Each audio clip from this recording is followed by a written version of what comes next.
Over 100 years ago, a national movement took place that became known as the Celtic Revival. It turned to Ireland's past to create a future sense of Irish identity, embracing many areas of Irish life, literature, painting, sports, and the Irish language. At the heart of the revival were some remarkable individuals. This is the story of one of them. Harry Clarke is perhaps one of Ireland's best-loved artists, and his work graces churches and public buildings all over this island. Since I was a teenager in Cork, I've visited the works of Harry Clarke throughout my life, and they've always stood out as magical and unique, inspired by great plays, religious figures, fairy tales and legends. He created a fantastical, strange and wonderful world of ethereal images. It's really apparent from the 1880s up to the early 1920s that there is a prominent group of individuals who are determined to create a more robust and stronger Irish identity by a new focus on the Irish language and on art and on trying to come up with a new definition of Irishness that is based on excavating the past to find what is distinctly Irish as opposed to English. So it really is about trying to create a more vibrant sense of Irishness.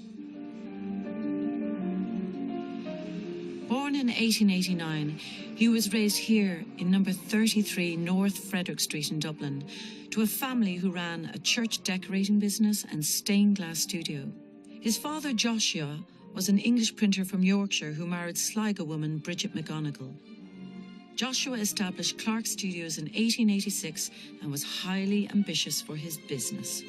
Joshua Clarke is really, I think, an unsung hero in a way because he built his business up from nothing. He wasn't a Catholic, first of all, but he had to woo the clergy because the Catholic Church was his biggest patron. The first school Clarke attended was the Model School in Marlborough Street, which was one of the very small number of non-denominational schools in Ireland at the time. That may explain his lack of any sectarian feeling. From there, he went to Belvedere College.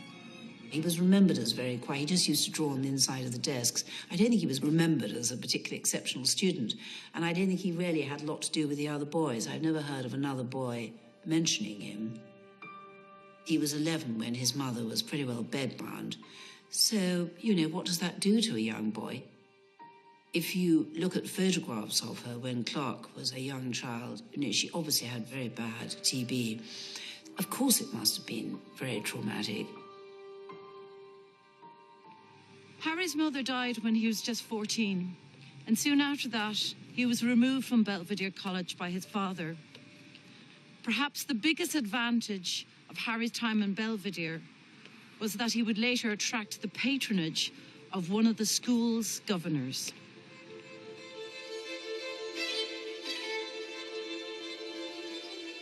He was somebody who needed to be moving in particular circles or needed to have a particular champion in order to pick up commissions. This was about profile. Artists were very dependent on commissions and therefore were very dependent on patrons. You did need to have somebody who was looking out for you, who was promoting you and your talent, and Harry Clarke had an absolutely original, unique talent. After he left Belvedere, Clarke became an apprentice in his father's studio. He also attended the Metropolitan Art School, another of the few non-denominational colleges in Ireland. Clarke demonstrated great ability in stained glass work.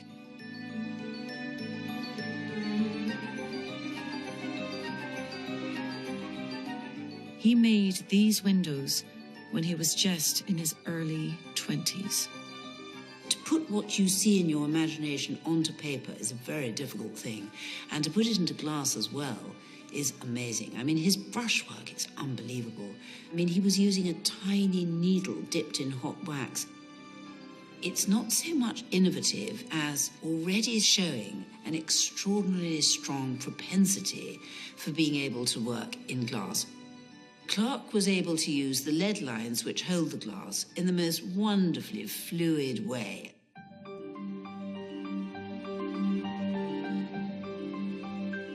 So the lines energize the colour in a way which Clarke seemed to understand right from the beginning.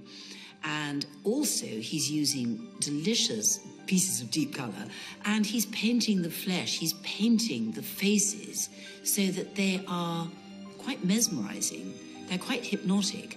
I mean, after all, you have to remember that stained glass is a two-dimensional medium, just as book illustration is, and for Clarke, the two went hand in hand all the way through his career. After art school, Clarke travelled to London, where he obtained 2 major commissions to illustrate Poe's horror fantasies and Grimm's fairy tales. In all, he would publish 6 major works of illustration in his career. I caught up with the illustrator and Harry Clarke fan P.J. Lynch to discuss Harry's influence on him. Whenever I was starting out as an illustrator, and I was using that sort of archaic style of the dip pen, dipping it into ink and drawing very carefully. I remember looking at Harry Clarke and thinking to myself, you know, how the heck did he get that effect that he did just there? When he was doing his books, he was able to get off and do them by himself. He wasn't working in the workshop. It was more of a personal thing. Yeah. And the work he did in books was stunning, just beautiful. I keep on thinking, like, when you look at those books, he created his own gothic, grotesque fairy tale world. He was doing his own thing, yeah, because he wants to do his kind of pictures, yeah, and that's why people would buy this book. I mean, Poe was a great writer as well, but I think these gift books were really bought for people to go to a picture and spend ages just admiring the amazing detail. It's just mind-blowing.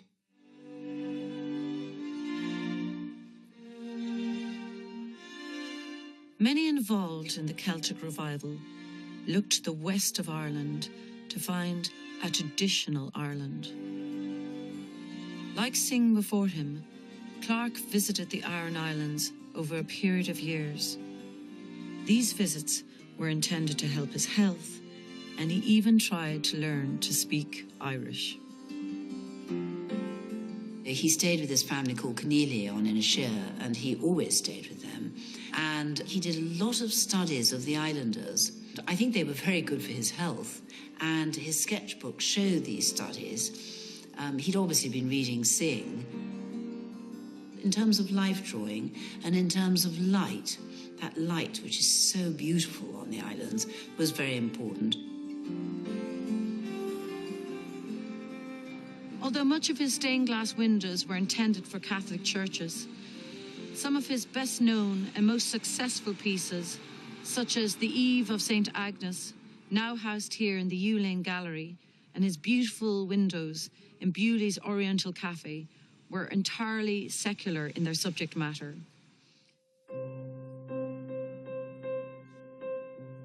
When we talk about the Celtic Revival, it's not a religious revival.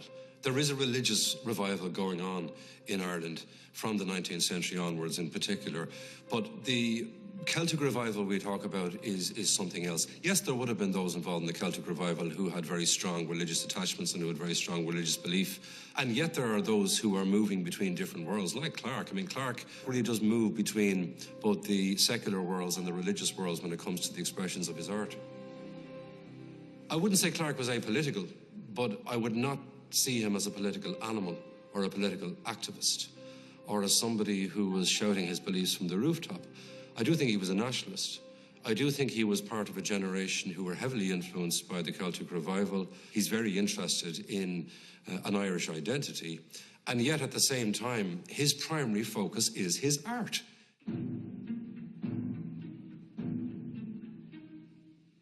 During the 1916 Rising, the workers at Clarke Studios were unable to leave the building for 4 days because it was too dangerous.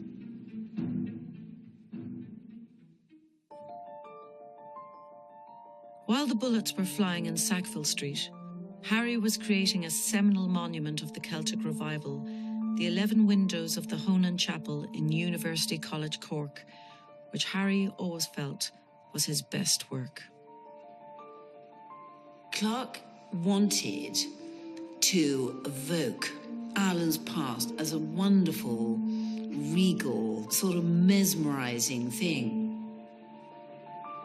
The details are amazing. every detail. You look at little tiny fruits around one window and you find that this particular saint had performed miracles whereby a hazel tree would fruit and flower at the same time. But you don't actually know that when you look at it. You see it all as a decorative whole, rather like you would a carpet page of one of the early Christian illuminated manuscripts. And I think the Book of Kells has to be the main reference. And the way that those little curlicues, little fantasies were incorporated into those pages is something Clarke has understood, but he's interpreted it his own way. And also, I think the fact that he uses the human figure as this sort of icon in the middle, clad in such jewel-like richness. And he takes a different colour for each figure. The face of each figure is hypnotic.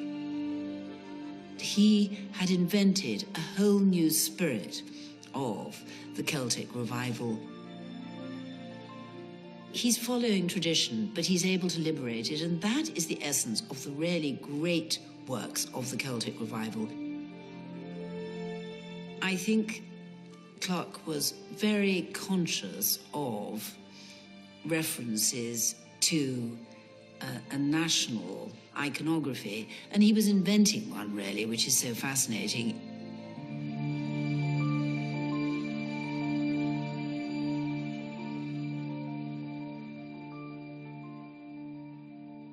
The windows received critical recognition in Ireland and internationally. Harry's star was on the rise. But even before they were finished, Europe had gone to war, and so had thousands of Irishmen. After the war was over, Clarke was commissioned in 1919 to illustrate the memorial records that would list the names of over 49,000 Irishmen who had fallen in the war. The records ran to 8 volumes, and Clarke's artwork is often complex, but always impressive.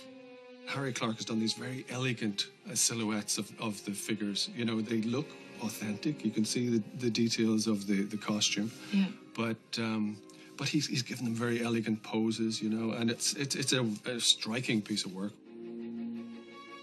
In the war memorial designs, that's where he really did his he went most full force Celtic stuff, stuff, yeah. which is interesting because they were talking about a man who died fighting for Britain. Clarke's decision to illustrate these records would not have endeared him to many Irish nationalists. Well, Harry Clarke is working on his war memorial images in the middle of the War of Independence.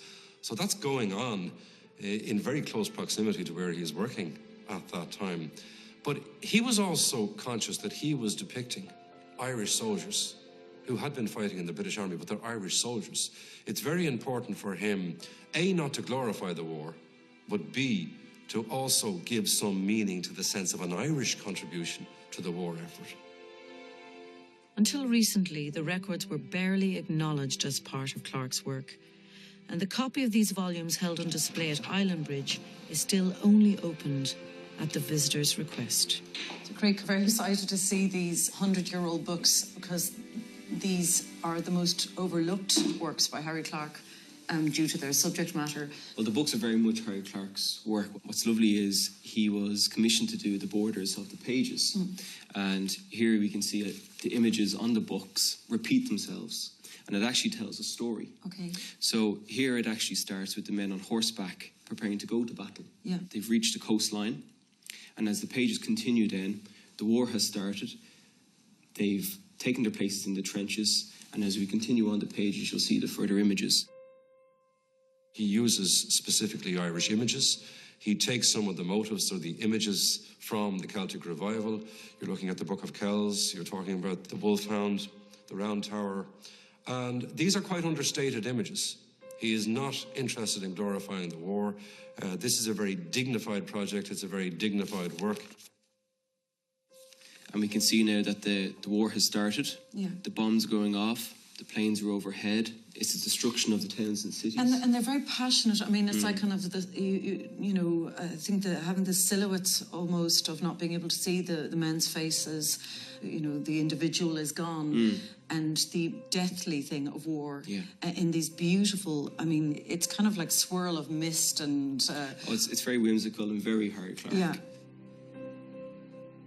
The final scenes then are them at the gravesides of their comrades and celebrating the end of the war. It's absolutely laced with Celtic mythology and, you know, a respect and a dignity to those Irish men that fell, which is just so beautiful to see how he incorporated that.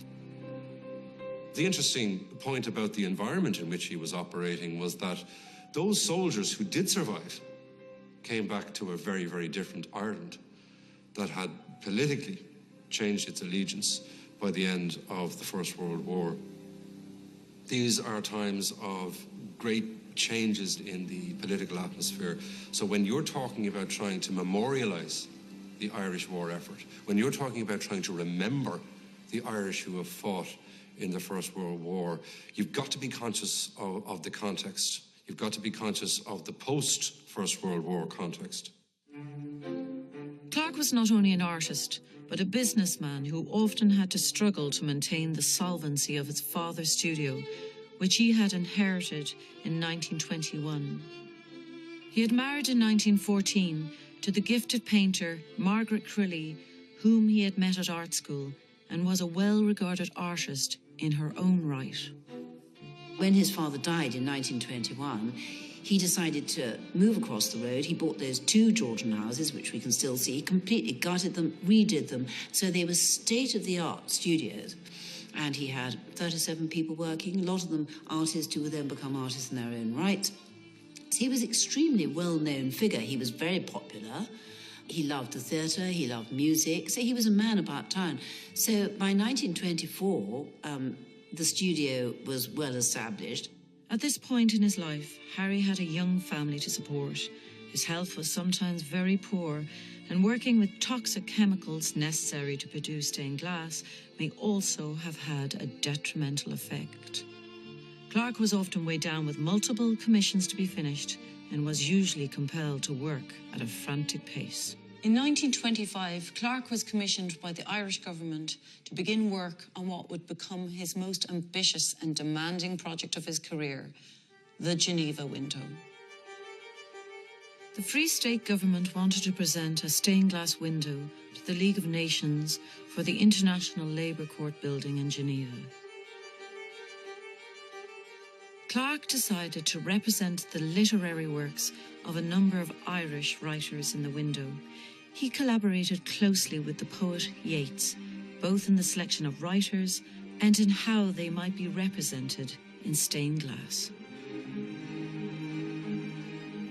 The reason Clarke would have been commissioned in relation to Geneva was because there was a recognition, not just by his fellow artists, but also by the political establishment, that his work was very distinctive, that it would stand up internationally, that this was a brilliant way to showcase not just Irish literature, but also showcase the work of an absolutely brilliant artist.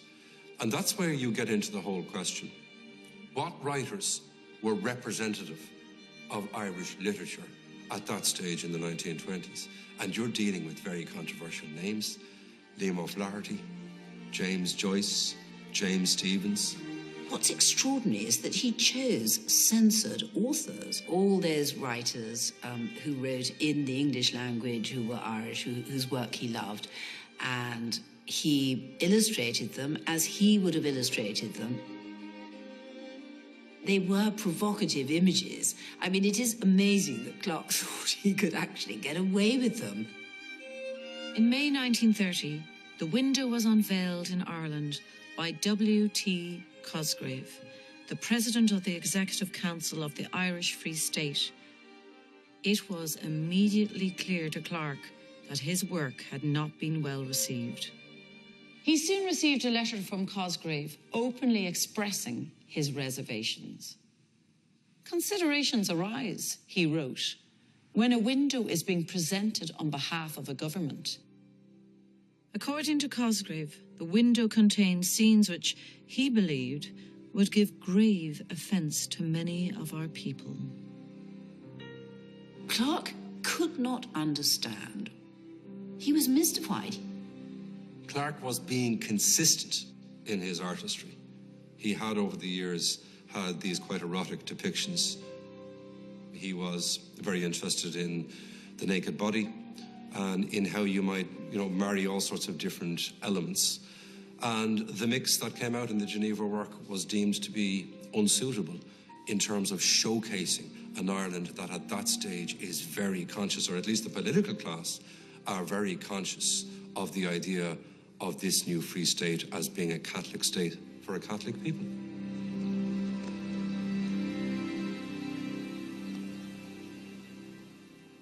By this time, Clarke was suffering from acute tuberculosis and was receiving treatment in Switzerland.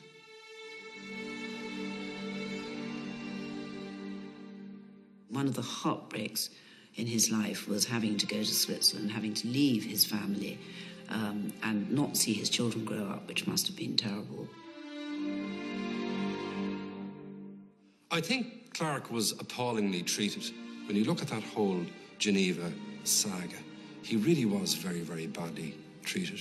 There was no appreciation for the work that he had done and for the sacrifices that he had made to do it. And he's not even paid for his work, even though the work has been done. By 1930, the Irish government still hadn't made any payment for the Geneva Window, and they still hadn't made up their mind if it was a suitable gift to give the League of Nations. Racked with ill health, Clarke was now extremely anxious about the fate of his window.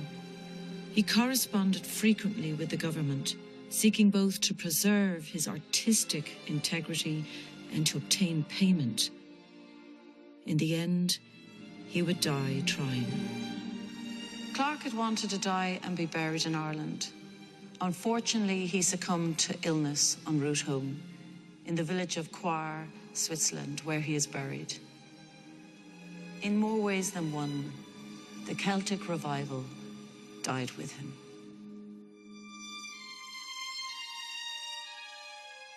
It must have been extremely difficult for Margaret when he died. First of all, she had this awful scandal of the Geneva Window to cope with, and she then had to run the studio, and she had her children to bring up, and to try and remain true to what she believed her husband's ideals were. 3 weeks after Clarke's death, his widow Margaret finally received payment. She was also informed that the window would not be presented to the League of Nations, following a scurrilous attack on the unseen work by a reviewer in the Catholic Standard. Margaret Clarke bought the window back from the new Irish government. 56 years later, it was sold by Clarke's sons to an American collector. The window still resides in Florida. I think Clarke has a towering legacy in relation to stained glass, in relation to the multiplicity of his talents. Because you've also got to think about his book illustrations, you've got to think about the War Memorial, you've got to think about his overall portfolio of work, which is strikingly diverse and demonstrates an extraordinary talent. Harry Clarke was a genius. I remember his son saying to him, "So how should I do beautiful work?" And he'd say, "Make it miraculous, as though the hand of man had never touched it."